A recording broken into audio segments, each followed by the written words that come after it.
Hi friends, எல்லோரும் எப்படி இருக்குங்க? இன்றைக்கி கொஞ்சம் சாயந்தரம் லேட் ஆகிடுச்சு. ஏன்னா நாளைக்கு வேலைங்க, காய் வெட்ட போகணும். அதனால் மாடுங்களுக்கெல்லாம் தட்டு அறுத்து மாட்டு வயிற்றா கன்றுக்குட்டி வயிற்றுங்களெல்லாம் ரொப்பிட்டு நான் நாளைக்கும் மாட்டுக்கு தட்டு அறுத்து வச்சுட்டு போயிட்டா தான் வாரி போடுவாங்க. யார்கிட்டாச்சும் சொன்னால் கொஞ்சம் வாரி போட்டுருங்க அப்படின்னு சொல்லிட்டா வாரி போடுவாங்க. அதனால் மாட்டுக்கு தட்டு அறுத்து வச்சாச்சு.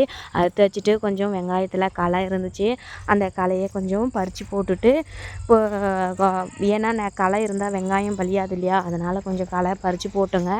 பாருங்கள், வெங்காயத்தில் இந்த பாருங்கள் களையெல்லாம் பறித்து போட்டுட்டு சரி பொழுது போயிடுச்சு, டைம் ஆயிடுச்சு, நம்ம வீட்டு வேலை செய்யணும் இல்லையா. இன்னும் கொஞ்சம் நேரத்தில் என்னோடய பசங்களுக்கு ரொம்பவே பசி எடுத்துக்கும். பசின்னு தட்டு எடுத்து டப்ப டப்பன்னு அடிச்சுனே இருப்பாங்க. அதனால் சாப்பாடு செய்யலான்னு சொல்லிட்டு போனேன்.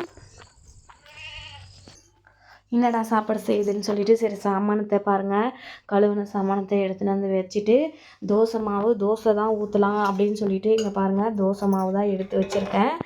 சரி தோசை ஊற்றி மாவு குழம்பு செஞ்சு தக்காளி சட்னி அரைச்சிடலாம் அப்படின்னு சொல்லிட்டு இருக்கிறேன் ஃப்ரெண்ட்ஸ். ஓகே ஃப்ரெண்ட்ஸ், உங்களுக்கு இந்த வீடியோ பிடிச்சிருந்தா லைக் பண்ணி, ஷேர் பண்ணி, சப்ஸ்கிரைப் பண்ணி எங்கள் சேனலுக்கு சப்போர்ட் பண்ணுங்கள் ஃப்ரெண்ட்ஸ்.